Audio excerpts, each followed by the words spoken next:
Hello and welcome back to the Small Biz Better Summit. We are joined by our session speakers here today.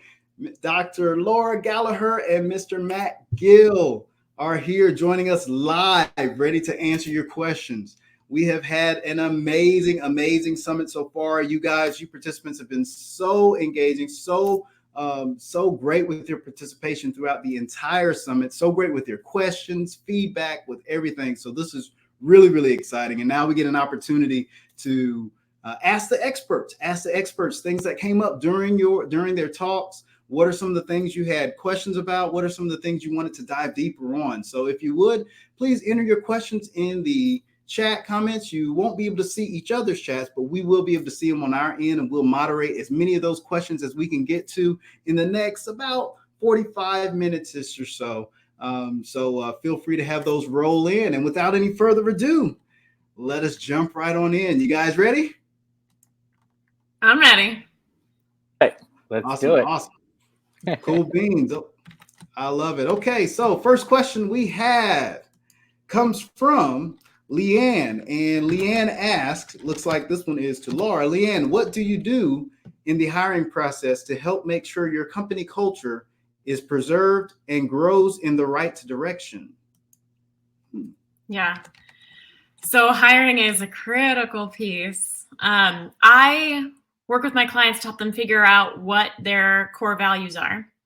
And when I talk about core values, I'm not talking about just the things that you throw up on the wall, right? And it's not just like I said in my session, it's not just like, well, we have a ping pong table, so we've got culture.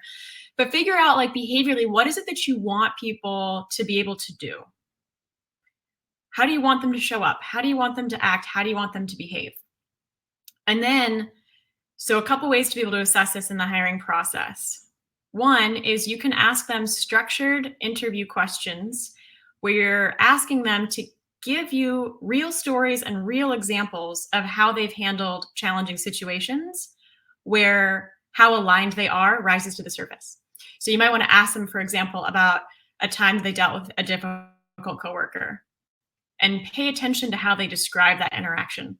Like, are they showing up in a way that's extremely blamey?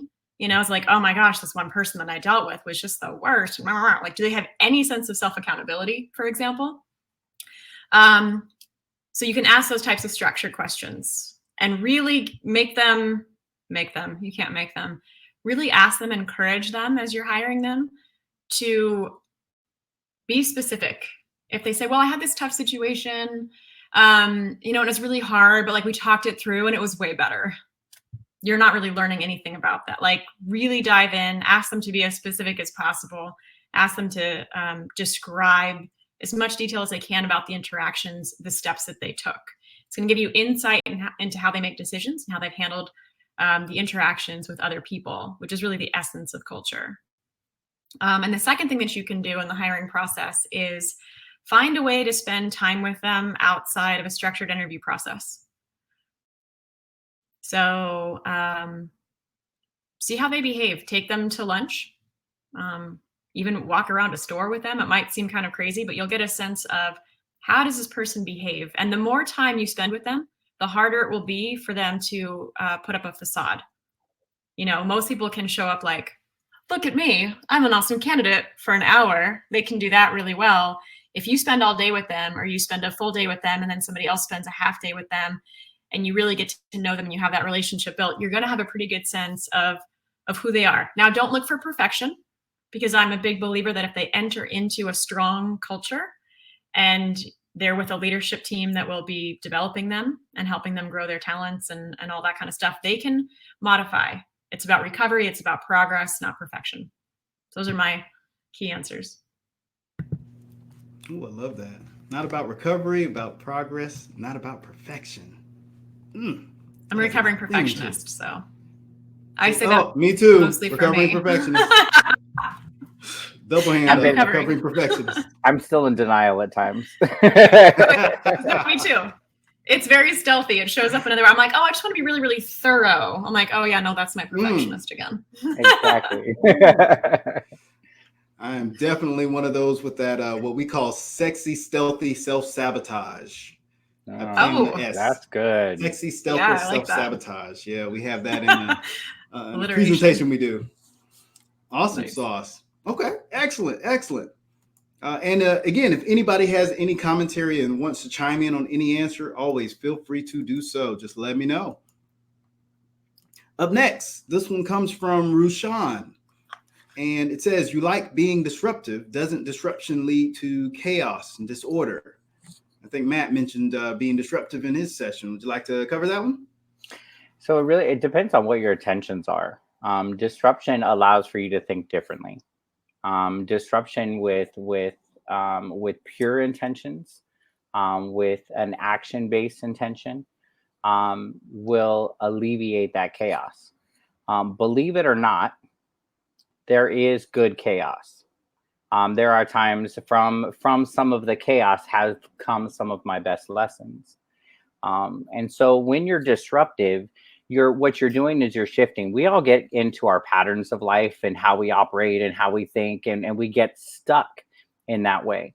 And when you disrupt somebody's opinions, or when you disrupt their thinking pattern, it stops them for a moment to reevaluate. And they get to choose, do I believe this or do I not believe this? Like, do I want to look into, pursue this new idea, pursue this new way of being, way of showing up, this thinking process. So disruption can be good.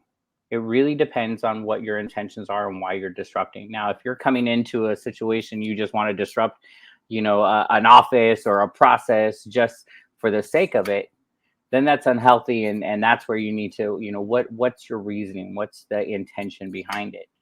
But I enjoy being disruptive. I enjoy even disrupting myself at times, which allows me to really just reevaluate. Where am I at? What am I doing? Why am I doing this? The questions that I gave in the interview, really it disrupted me in the sense of I hadn't stopped for a moment and really thought about all of those questions. Why do I do what I do? What impact do I want to create in the world? How do I want to do it? And what it does is when you disrupt, you also open up a door for possibility. You open up a door for something new. And so disruption can create chaos. From that chaos can create something powerful, can come your best lessons. But if you go into being disruptive with a healthy, positive and powerful intention, you can create some massive change that'll move you forward, your business forward, your clients forward, for the people that you serve. Wow, love that. Awesome. So Dr. Laura, I don't know if you're disruptive in what you do and how you do it, but I think there's power in disruption. So one of my favorite stories is I was teaching an executive team about this really core concept. We call it openness or green line communication. And when I teach it, I usually get a strong reaction no matter what. But this particular team was hilarious because this one gentleman, I think he was probably in his 50s, I taught it, I was answering the questions about it, and he looks at me and he goes, I don't even know how to live. It was like this idea of this really straightforward, like I can actually just share my thoughts and feelings. I don't have to do all of the strategizing and the beating around the bush and the diplomacy and the tact. And it was blowing his mind. So I do think that the work that I do can be disruptive, but like you're saying, Matt, very much with that like healthy intent. It's about getting people out of their routines. It's helping them change the thought patterns. Yeah. And I would say too, if any individual is noticing they're struggling with change is happening, especially if it's like, I'm not asking for the change, but it's happening and I'm trying to cope with it. I'm a big fan of William Bridges' model called transitions. So it describes that for every transition, there's an end or an ending, a limbo period, and then a new beginning. And so I think it can capture like what the human goes through in periods of disruption. I like that. And what was the name of that again? I love that. Transitions by William Bridges. Transitions by William Bridges? Yes. Awesome. Love that. Ooh, awesome. All right. Up next, we have this one. Okay, we don't know who this one comes from, but that's okay. The question is, how do you have accountability without blame? And I believe Dr. Laura, I believe you spoke about that. Want to tackle that a bit? Absolutely. Self-accountability is the shortest answer I can give to that question. So the key thing is, if we're looking for what happened and we're not looking for who to blame, then we don't need blame to play a role at all. So the exercise that I described in my talk, the self-accountability circle, is a very, very structured exercise that any team can do when this is a new concept. And this is usually a new concept. Most teams are used to like, sure, you know what, there's been a problem or this project just ended. Let's do like a retrospective. Let's sit down, let's take a look at it. Or maybe it's the monthly meeting or the quarterly meeting and revenue's not where you want it to be. And the salesperson is blaming the marketing person. Like, well, these leads aren't any good. And they're doing that finger pointing thing. So when we practice self-accountability and we implement a zero tolerance for blame, we're inviting each person to look for all of their contributions. So the question that goes around is, what did you do to prevent a solution to the problem? So we're widening people's scope in terms of how they're looking at really life. It's not just what did I do to cause something, because people go, well, I didn't do it, or I only did that because of that. Ugh, that whole tone is really, really unproductive. With the self-accountability circle, everybody is again and again saying, here's something that I could have done differently. Oh, I could have done this differently. I could have done this differently. And everybody's doing it. It's a structured exercise in order to create that level of control. It's not just a free-flowing conversation. And it's to grow people's self-awareness around, wow, yeah, when I think about it in those terms, I guess there's a whole bunch of things that I could have done. And if nobody's blaming me, then it's creating that sense of psychological safety where I am able to put things out there and the team regards that as helpful. They're like, what useful information you've just shared. And now we have that much more information on the table with which to solve the problem moving forward. So you can absolutely have high levels of accountability without any blame. I will say, because I mentioned this before and I believe it wholeheartedly, progress over perfection, right? So when my clients start working through these concepts and they begin to practice it, and it's very much a practice, it's not like they go from like blame city to zero blame just like that. It really becomes a different way of thinking. And I get to start out a conversation, right? If something's gone wrong, I get to start out a conversation. And I say, hey, Matt, can we have a conversation about that meeting, that client meeting? I think it went a little bit rough, but I was thinking about it and I think I could have done A and B and C differently. And I think that might have helped us prepare more effectively. What are your thoughts? That by itself, just psychologically, is going to invite Matt to say, yeah, I can see that. And you know what? I probably could have done D and E and F. I'm like, cool, absolutely. And you know what? Maybe I could do G next time. You can see I'm just going through the alphabet. So that level of vulnerability, right, to be self-accountable is courageous, and courage is contagious. I like that. Mm-hmm. Love that. I like that too, because it also creates ownership Yes. for the person. They're a part of the process. They're a part of the solution. So I love how you frame that. Thanks. And I will, can I say a little bit more about that, Marcus? Nope, we got to move on. So I'm teasing, Laura. Go ahead. I mean, you tell me. It's your time. Well, no, seriously, please. Okay.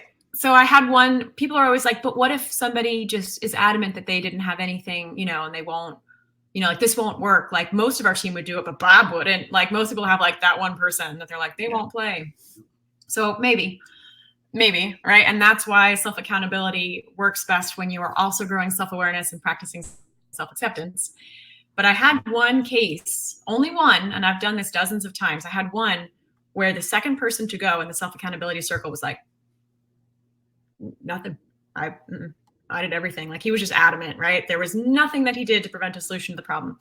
And somebody else in the circle said, well, I have something that I can. I'm like, no, because that's blame. Like as soon as you're offering to this person something, like now we're in the blame. So we're not doing that. So what I had the team do is I had them use concordance, which the short way to explain that is that everybody verbally agrees yes to an idea. They can't just say, sure, that's fine. That's not concordance. They say yes. They concordantly decided that we could, for now, skip this one gentleman, continue around the circle, and see what happens when we came back to him. So I got a yes from each person. They were okay with that plan. We went around the circle. When we came back to him, he had an answer. And then we went around 7 or 8 times, and he had an answer every time. For him, it was just a matter of when he heard other people stepping up, when he heard what other people were saying, what they did to prevent a solution to the problem, he started to realize, oh, wow, I guess that's also true for me. Because there's no rules in that game. Like, it's not a game. That exercise, it's not like, oh, I can't repeat it if somebody else said it. If it's true for you, say it too. In fact, it usually feels really validating if I say, I could have done this. And then somebody else is like, you know what? I also could have done that. I'm like, yeah, thank you. You know, like it's a really good sort of trust building thing. So give people the chance. They'll probably surprise and impress you, especially if you're the one going first. I love that. Especially myself, I know Matt is, and Sean as well, and yourself as well. We're all so big in personal development. And that's one of the things that is so huge in small business success. It's a lot of my business started taking off when I started doing personal development 5 years ago. That's when it wasn't so much the stuff I was doing in my business. It was things like that, accountability, holding myself accountable. I love your question. And we actually have a question that's coming up. Someone asked earlier about what did you do to prevent the solution? And that questions like that, those that really get you to honestly self-reflect, are really the things that really helped me. And I'm sure many of you in your businesses as well. So when we talk about this whole theme today of the summit, hidden success factors, I'm a strong proponent that personal development is one of those strong factors. One of those personal development and self-awareness, self-accountability is just one of those important, crucial factors that just often go overlooked. So that's awesome. Thank you so much for that. Yeah. All right, Nick. Cool beans. Next question. This comes from Raul. Raul asked, how exactly do we enter our customer's mind around our problem? How exactly do we enter our customer's mind around our problem? And this was something we talked about a lot in the marketing, and I'm sure the other speakers touch on it as well. One thing we talked about was how can we enter the conversation that's already happening in their heads around the problem our products and services serve for them, uniquely serve for them. And yeah, it's one of those things that's beneath the surface, right? We're so used to marketing messages that say, hey, here's my widget. You like my widget, buy my widget.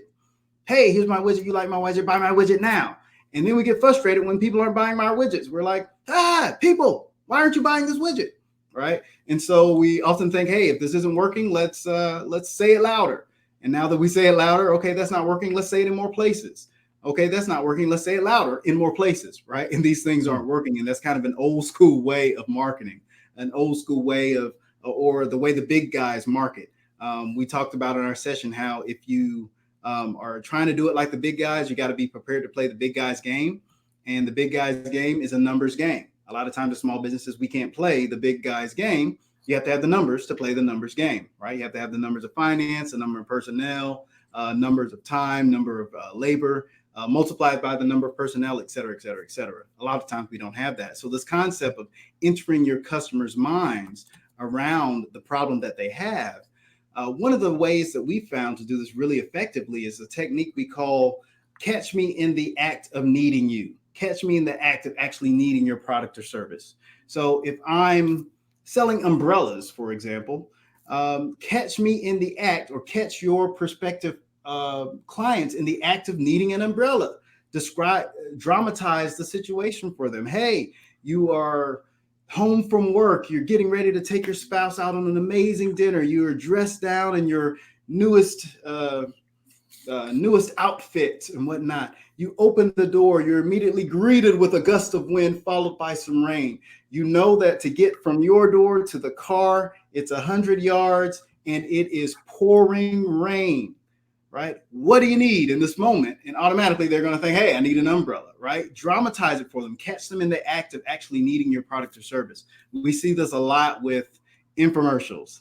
Infomercials are notorious. Now they do some exaggerated version of this, right? Usually some scenario that you've never experienced, but it's close enough to the thing that you actually experienced to where you kind of get the idea, right? And that's especially effective if your customer is not yet aware that they have the problem that you address, right? So that's a great awareness technique as well. So that's what we mean by enter the problem that, or enter the conversation that's happening in their head. If you can catch them and dramatize them and visualize for them in the act of actually needing your product or service in that moment and make it relatable to them, if they can see themselves in your story, if they can see themselves using your product or service, that's when the connection is going to happen. That's how you cut through all the clutter of all this great online clutter. Yeah, all this online clutter is really to embody them, have them see themselves using your product or service through dramatization, through storytelling. That's one effective way that we use a lot. And so I would offer that piece to you. One of the other things, Marcus, too, that Oh, yeah. especially in a service-based industry, when you're speaking to the results that you're creating, and not only the results that you're creating, but what do those results create? So, for example, you may be creating a healthier lifestyle. That sounds great, and I think we can all say a healthier lifestyle sounds good. But what does a healthier lifestyle then create? It creates more freedom of time, freedom of finances, freedom of, like, when you speak to the results that your service or your product is going to create on the other end. And what does that particular result create? You're getting more buy-in from the people. They're like, wow, I really need that. I need more freedom to be able to go take care of the kids. If I get a call from the school and they're saying, my daughter's sick, I need to be able to have the freedom to go out and go pick them up without having to worry. Or I need more freedom of my time, of my finances, of my resources. So when you speak to the results, people are more into, because they're like, oh wait, I need that. They're going to self-select. They're going to be like, yep, that's what I need. Does that make sense? Yeah, absolutely. I love that. We get so many, and it's something that we're programmed in society. A lot of people are so used to talking about their features and the features. This widget that we have has this features. And we, as the inventors, are often so enamored by the features because we know their importance. But just as you said, communicating the results and the benefit. Okay, why is my life better as a result of these features? Actually, I don't even care about the features. I care about why is my life better as a result of these features? What can it do for me? Everybody's favorite radio station, WIFM, WIIFM. What's in it for me? Right? Everybody wants to know that, right? They don't care about your widget. They don't care about the features it has. They want to know, hey, how's this thing going to make me better? How's this thing that I'm paying extra for going to make my life better? So I love that. Awesome sauce. Okay. This question comes from Ishan. I believe I pronounced that right. I hope I did. Ishan, how do you motivate yourself to do the things you don't want to do? How do you motivate yourself to do the things you do not want to do? This sounds like a taking the leap question. Well, actually, this can fit everybody's talk now that I think about it. Have at it, everyone. Yeah, I think definitely at different points, all of us can relate to that and finding what our motivation is. A lot of times when I feel stuck, I will do, when I look at like my big goals or the things that I know that I need to achieve, that I need to get done, whether they be a task list or sometimes, for example, just packing can sometimes be overwhelming. Like, when you're going on a trip, you got a whole bunch of stuff to do to get your house ready, to get, yourself ready. And so I am one of the least motivated people when it comes to packing for a trip. And, I do a lot of travel. And so I have to put it into small baby steps. So instead of thinking of the whole thing, like I got to pack all at one time, I break it down into small little steps. What are the things that I can do right now that I can achieve that are going to make me feel that I'm making progression. So remember when we talked about evidence, our mind needs evidence. Our negative self-talk is going to come back up. Or remember the last time you waited to the last minute and then you were chaotic and then you forgot this and all of that. All of that is already inside your brain and is accessible. So you need to create new evidence, new file folders of when you were progressive, of when you were making movement. And so that may start with, okay, great. I'm going to wake up this morning and I'm going to just pack for day one. What outfits do I need? What clothing do I need? Like what's that? And then just pull that stuff and put that in a pile. And then you're like, okay, there's evidence now of progression. What's one of the other steps? I need to go get all of my toiletries. Okay, great. Let me go. Let me have my breakfast. Let me get my English muffin, my toast or whatever, then come back and then go back into it. So I have to go sometimes into waves. You know, my packing isn't just a hurry up, let's just get it done in 1 hour, because I won't do it. I'll end up sitting down and getting frustrated and completely shutting down. So motivation can come in what we call small little baby steps. Instead of thinking of getting it done at 100%, break it down to 5%. Do 5% of the 100%. Start with that 5, then do another 5, then do another 5. Before you know it, you're going to be at 25% complete. That can be the same thing for any projects that you're working on, whether that be writing new content or creating a new vision or creating whatever that may be. Break it down into small pieces and do small segments at a time, because those small segments are going to stack on top of each other to complete the project. Love that. I can use that myself. Yeah. Because I actually have an issue packing as well. and that could be, I mean, packing is and the reason why I bring that up is because I just finished packing for this trip that I'm going on today. So I lived this actually this morning, and yesterday was, just getting small little steps. I knew that I wasn't going to get it all done today because I know how I am. So knowing my pattern and knowing that I need to make movement, I set myself up and I gave myself 3 hours yesterday, 3 hours to complete a certain amount of stuff. And I knew that it was going to take me all 3 hours to do it, because I would get distracted. I'd get phone calls. I would decide to go on a run, like anything that I could distract myself from doing what I knew I needed to get done. But I needed that motivation was to complete a portion of it. So what I got done yesterday and then what I got done today, now I'm set at 100%. So Matt, what you were saying just reminded me, like when I was in college and it was the season of finals, my closet was the most organized it would ever be. I'm like, right. Study for my finals? Or you know what? I think it's a really good time to reorganize my entire closet. Like I Yes. so hardcore. Yeah. Which is funny. So, and I have some thoughts also. I love your suggestions, Matt. I think those are just super on point. Like I was going to say something really similar around figure out just what's the very next thing, not the whole thing, just what's the very next thing. I think that's your 5% thing. As a psychologist though, I'm also going to weigh in on, the emotional piece. So for me, it's budget. Budget is always my example that I use of something that I never feel intrinsically excited to do. And as a business owner, it's incredibly important. So I say, find your want. I don't want to do the budget, but what do I want? Well, I want to grow my business. I want to expand my reach. I want to feel confident in the decisions that I'm making about how to spend my money. I want to have a clear sense of the progress that I'm making financially. I want those things. And so instead of saying like, I have to do the budget, which it was kind of like that, I get to say like, yeah, you know what? I want to do my budget. I want to do the budget because it's going to enable me to do all those things. And you want to make it as emotionally true for yourself as possible. So if you can visualize how will it feel when it's done? And I mean like actually how will it feel?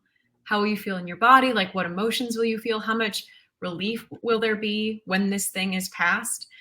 Really allow yourself to get there, feel that, imagine it. And that has helped me a ton. I still budget's not like an intrinsic thing for me, but it's on the calendar every month and I make myself do it. But I feel so much better having the clarity because it's something that I want. Yeah. That's one answer. The second answer that I'll give is, depending on what you're struggling with around motivation, maybe go a different direction. I think that running a business, starting a business is crazy hard, and it's totally a roller coaster, and it's all the things that they say that it is. And I have been able to, for the most part, stay really motivated because I really love what I get to do. Like, I feel like I am in that sweet spot of, I love this, I'm good at it, and it adds value to the world. And so for me, it makes it easier to push through the more tedious things or the things that challenge me or push me, because I feel so fortunate to be doing something that I'm really excited for. So whatever that why is around the work itself, if it's really hard for you, then maybe there's something else that would actually feel more intrinsically exciting and fun. Love that. Love that. And as you both were speaking, it reminded me of whenever I itch into your question, what motivates me to do the things that I don't want to do? I've started to become aware of, and similar to you both said it, aware of some triggers that I have. And something that we mentioned earlier in this Q&A session, what we call at our agency, our stealthy, sexy self-sabotage. My personal, I'll give you an example. I actually gave this example in a presentation a couple of months ago. My personal stealthy, sexy self-sabotage is cleaning the garage. Anytime I get the urge to clean the garage, I'm asking myself, okay, what else is something that's big that I have that's coming up that I'm avoiding? See, the subconscious mind, it's designed to protect you. It's designed to keep you safe. And in its safety, it wants to give you goals that it knows you can achieve. So I know I can clean the garage. I know it's a huge task. I know that I can get it done in a day's time, and I'm going to feel an immense amount of accomplishment when I get it done. But every time I have that urge, I'm also thinking now that I have the awareness, and this came from a talk with Sean, one of our previous speakers here in the summit. Now, whenever I get that urge, also thinking about, hey, is there something else in my business or in my life that I'm on the verge of reaching? And that's my subconscious mind trying to keep me safe. And it just so happens just about every time I have this huge urge to clean the garage, oh yeah, there's something huge happening in my business. This recent time, we are quadrupling the number of attendees for an event that we're having next year, right? And so yeah, that's a pretty big lift, going from one figure to 4 times that figure in the same amount of time, right? That's a huge kind of lift.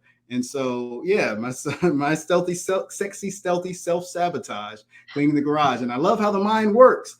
The mind is so smart. And that's why it's sexy and stealthy, because my garage does need to be cleaned, right? It does need to be cleaned, but also noticing when it comes up. So that self-awareness and that personal awareness is also key. So I love the input that you all said there. Awesome sauce. All right, this question comes from Cynthia. How do you stop beating yourself up? I do this a lot. Oh, everybody want to take this one? Yeah, this is my favorite. This is my favorite subject. This is the subject of self-acceptance.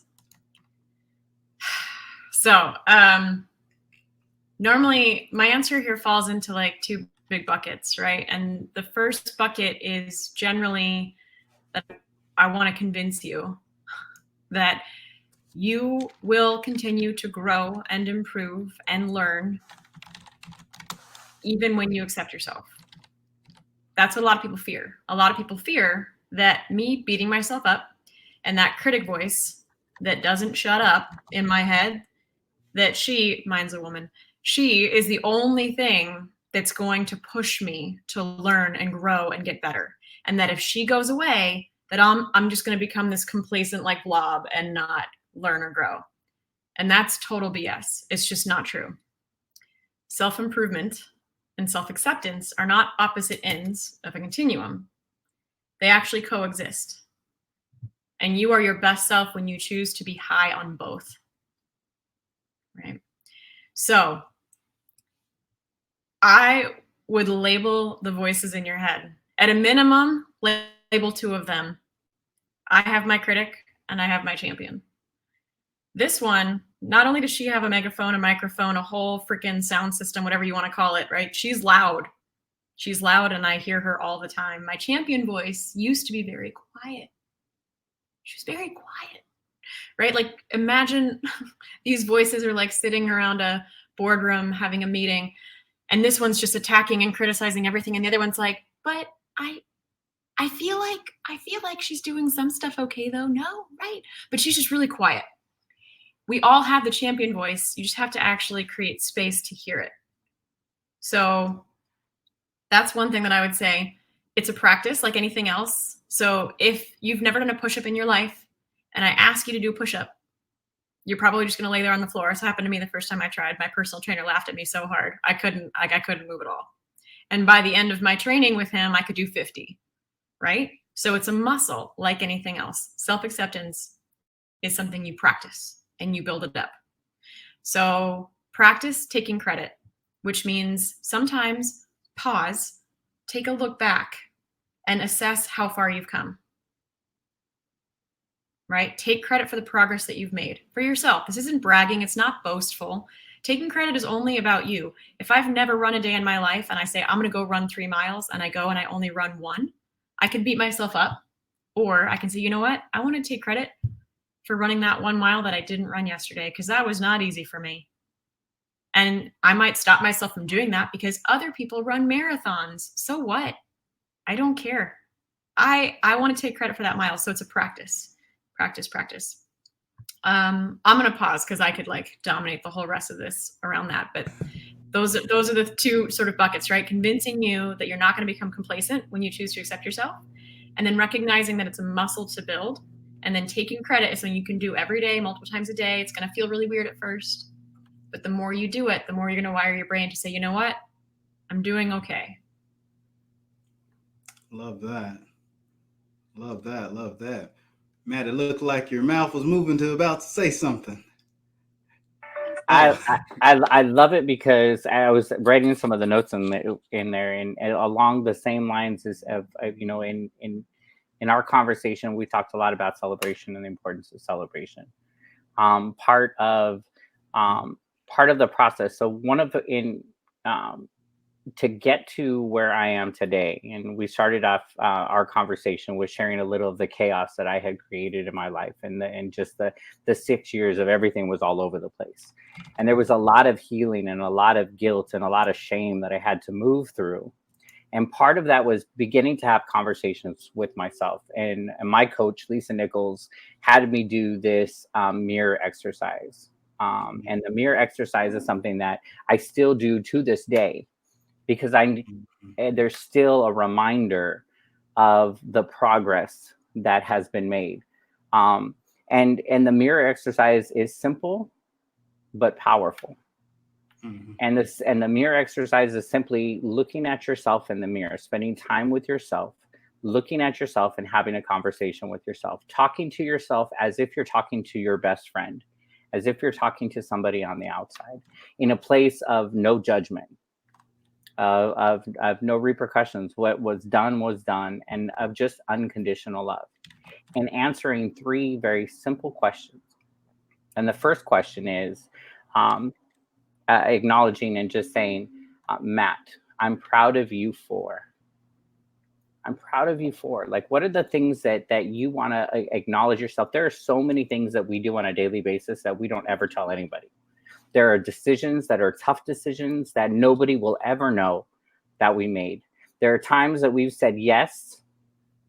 There are times that we've said no when we wanted to say the opposite, or that we stood up for ourselves, and we don't give ourselves credit for that. So this is the time to acknowledge those small little steps that aren't publicly out there in a healthy way. So Matt, I'm proud of you for, and giving at least 7 different examples. Now the second one is the part that may be challenging at times, because it requires you to move past the thought process that you've been holding on to for a long time. And the sentence is, Matt, I forgive you for, or Laura, I forgive you for, Marcus, you're having a conversation with yourself. I forgive you for saying yes to everybody else in your family when the times you knew you needed to say no to take care of you. I forgive you for putting yourself second or third or fourth or fifth and serving everybody else until you were wiping yourself out. I forgive you for, and just go down the list, 7 different things. And then the third thing is what I commit to doing differently is. How are you going to commit to changing the behaviors that you've been doing? You do that for 30 days straight, every day.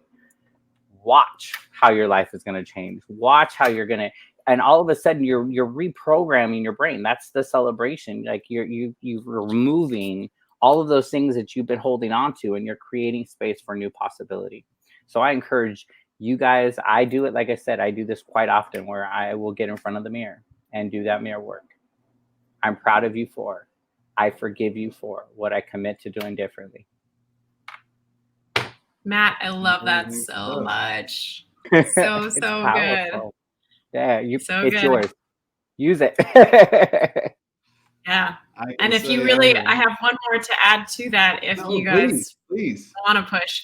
So this comes from Louise Hay. Mm-hmm. If you know her work, one of her most popular books is You Can Heal Your Life. And she suggests the mirror work as well. And she has a statement. So you could end each day with this too, if you want, to look at yourself in the mirror and say, I love you. And I accept you exactly as you are. For most people, even the idea of doing it creates a physiological reaction at first. And then saying it, I would say at least half the people that report back to me say that it made them cry just to say it out loud. But just like everything you're saying, Matt, like it's a way to rewire the brain. And when you are kind to yourself, it's enabling you to show up as your best self for other people. So it's not some kind of like narcissistic, egocentric experience at all. When you can practice these things with yourself, it enables you to serve others more. I love that. Love that. I'm adding that one in. Yeah, I love your input, Matt. So good. Thank you. I can personally attest that mirror exercise is everything. When we talk about a lot of the hidden factors about small business ownership and entrepreneurship, confidence, self-confidence is a big one. And that was something I remember there was a time I lost a huge client, one of our biggest clients, as part of our marketing agency. And my confidence was just shot. Sean, actually, he's my coach, and he told me about this mirror exercise, and I committed to doing the exercise. And you're right, it works wonders. And I kind of combined the two of what you're both saying. I did the 3 questions, and then at the end, I would say I gave it the acronym PAL, which is I'm proud of you, I appreciate you, I love you. And I would say this to myself in the mirror. And what was interesting was there was a bonus on this mirror exercise that says, if you're struggling with, confidence or body issues, when you do this in the mirror, do it naked. And you look in the mirror, and after you don't do a drive-by I love you, but you look at yourself in the eyes for 15 seconds after the I love you, and then look at the parts of your body that you originally don't have appreciation for, and then thank them for find something to appreciate about them. And it really, I know it sounds crazy because these are the things nobody ever says do these things, right? But this is part of the personal development and hidden success that really, when I did it for 30 days, it really helped me out tremendously. And glad to see Matt, Laura, Sean, Lisa, so many others are still recommending this because it is amazing. So we encourage you all participants and those watching the replays, give it a try. Give it a try. It's give it a real. try for 30 days. It's real. It's vulnerable. It's vulnerable. It's hard at first. Yeah, it's so hard. If you guys are like, y'all are crazy, you do what? Dude, try it. It's real. It's crazy how well it works. And give yourself, we say at 7 to start, but if you can only do 3, great. Start with 3. Yep. And then the next day, add another one, and then add another one. By the time you get into like day 10, 11, 12, it's not going to feel as uncomfortable. You're not going to have all of that chatter that's been going on, and you'll be more focused and really deep diving. It's almost like an onion. When you're gonna, the first couple days are gonna be all the easy flakes, and then you're gonna start to peel back that onion, and you're gonna get to the core of what's really been holding you back. And what are some of the limiting beliefs that you've been holding on to that are showing up, that are subconsciously helping you make all of your decisions, the good ones and the bad ones, or the learning ones. Oh, I love that. Awesome sauce. This question comes from Nicole. Nicole says, how do we become aware of the hidden parts of marketing when we can't see them or don't know they're there because they are hidden? How do we become aware of the hidden parts of marketing when we can't see them or don't know they're there because they're hidden? Wow, great question, Nicole. And we talked about a little bit about this in the hidden aspects of marketing, demystifying the marketing mystery. And one thing I'll say to you, Nicole, is you're doing it right now. You are in an environment where you are educating yourself on what you don't know that you don't know. There's always going to be, for as long as you live and for as long as the existence of time, there will always be more information that you don't know and that we as people and as a society don't know than what we do know. Something that and I believe one of the speakers mentioned it in one of the previous sessions today. There's kind of like 4 stages of consciousness. There's unconscious incompetence, which is you don't know what you don't know. There's unconscious competence. Now you know what you don't know. Then there's conscious competence. You know what you know. And then it gets into a stage where we call conscious or unconscious competence, which is just habit. The information is in your DNA. It's in your cells. You do it without thinking. This could be habits that you have on a regular basis, right? And so that first category, unconscious incompetence, what you don't know that you don't know, is always going to be the biggest. Same thing here with marketing. Before we talked about those aspects of marketing that are underneath the iceberg, you probably never thought about them before. And it's not your fault. It's not things that people often talk about. Most people are used to the glitz and glam, and we want to see the glam on social media. We want to see the likes and follows. We want to see the tangible things that we can evidence and say, yes, I see that. I can see that evidence right there. But we never think about the things that that make that tangible thing possible. We rarely think about the foundation of the building that we're in right now. You probably at this very moment are not thinking about the blood that's pulsating through your right earlobe until I mentioned it, but it's there and it's happening, right? Until we bring consciousness, awareness to it. And so you're doing it right now. You are part of this summit and you are educating yourself on what are some of the hidden factors of success that I don't know that I don't know. One thing we encourage you to do is continue to stay in this environment of learning. That's what self-awareness, self-improvement is all about. It's just constantly being a student. One of my mentors, she says it a lot. She's an excellent teacher because she's an excellent student. Lisa actually says that a lot. She's an excellent teacher because she's an excellent student. She is always, always, always, always learning. And we just encourage you to do that as well. Stay in an environment of learning. Always be open. Always be open to challenge what it is that you think you know about everything. Because worst case scenario, you go right with the way you were thinking before, right? At best, maybe there's a slight pivot on something, a new perspective, a new viewpoint on something that you can take into a new direction and build upon. All right. So always stay open and stay in this environment of continuous learning. Anybody else have any commentary to add? That was good. Yeah, right. So I'll good. take that. No, awesome. Okay, well, everybody, we're running. Wow, this has been an amazing session, an amazing Q&A session. The expertise that we have in the room, Dr. Laura, Matt, you guys are totally awesome. Your sessions were amazing. This live Q&A is amazing.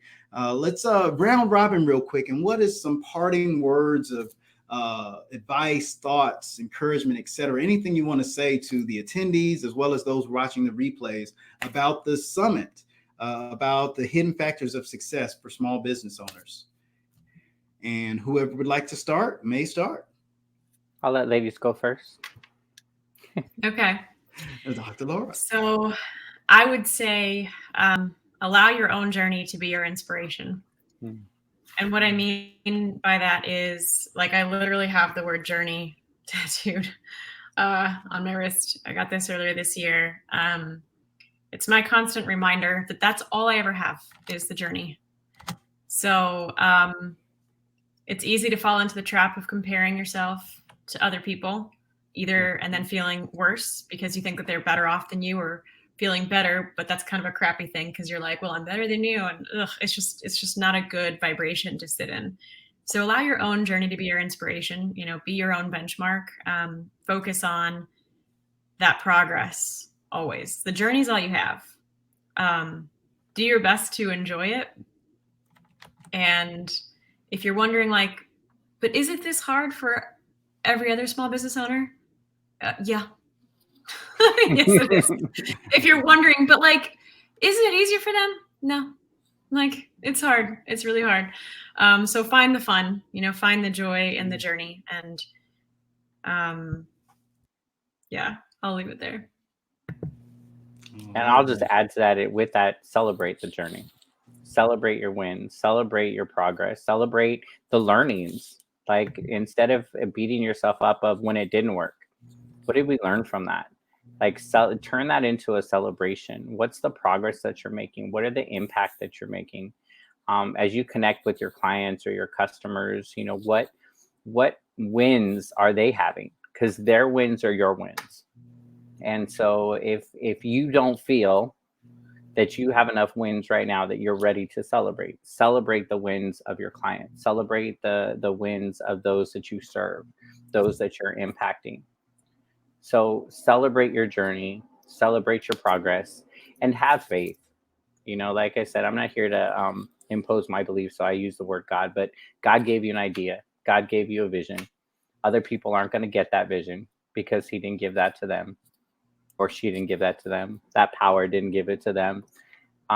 It was given to you. So have faith that the resources, the things that are needed for that to happen are going to show up. So celebrate and have faith. Love that. And continuing on this theme of the journey, this beautiful journey that we are on called entrepreneurship, I'd want to just bring awareness to everyone. We've covered a lot today. We've covered a lot in the summit. We've covered a lot just in this Q&A alone. And we've had 6 sessions in the summit today. So it's often easy to feel overwhelmed, often easy to get in that spirit of comparison that we talked about earlier. Like, oh my gosh, look at how far I have to go. But one thing we like to encourage you to do is always look at how far you've come. You see, if we look as far we have to go on our journey, that can become discouraging. And then we can start to get in the slump and start to get depressed. Like, wow, I'm only at level 2. I still got to get to level 10. That's 8 more steps. And we focus that we have 8 more steps to go. An alternate approach, try looking at, hey, celebrate the fact, just as Matt and Laura said, that I'm at number 2. Because if I'm at number 2, I can celebrate the fact that I'm not at 1. If I'm at 1, I can celebrate the fact that I'm not at 0. And if you're at 0, great. We can celebrate the fact that you're not at -1. So no matter where you are on this journey, we can celebrate. And if we celebrate where you currently are, that's going to give you momentum and going to give you inertia to take each step by step along this process, because it is a process. You should enjoy the journey, and we want to enjoy the journey. That's why we're in small business, for the freedom, for the enjoyment, and to bring some sort of good to the world. And so let's enjoy the process as well. It does us no good to make the world a better place and lose ourselves in the process. So let's make sure we're happy along that journey as well. So always look at how far you've come. And the other piece of advice I'll give is, just as Dr. Laura said earlier, what is that very next step? You're at step 1. You still got to get to step 10. Great. What is step 1.1? And then focus on that. Take that step. What is step 1.2? All right. So take that very next step. Wow. Everybody, this has been an amazing Q&A session. And I know we didn't get to all the questions that you guys and gals left for us. There are more questions for each and every session. We just have such rich, great content. But not to worry, we have another summit coming at you next month, and the month after that, and the month after that. And I think it's safe to say that I'm going to put them on the spot here, but I think Matt and Dr. Laura might be joining us for another summit sometime, just because they're awesome people, So I think we can make that happen. It sounds like fun. I would love that. We appreciate you so much, Dr. Laura and Matt. This has been an amazing summit. We celebrate you, the attendees, for taking the initiative to attend this summit today. We celebrate you for the paths and for the progress that you're making. And thank you again, Matt and Dr. Laura. This has been an amazing summit. If you're watching this, that means you're on the listserv for the next summit. We'll be sending that information out to you for next month's summit, as well as the summits afterwards. Share with your friends, encourage them to attend these free summits so that we can help educate people to small business better. And with that, thank you all so much. We will see you at the very next summit. Thank you, Marcus. Thank you, Dr. Laura. Thank you, guys. Thank you. Thank y'all.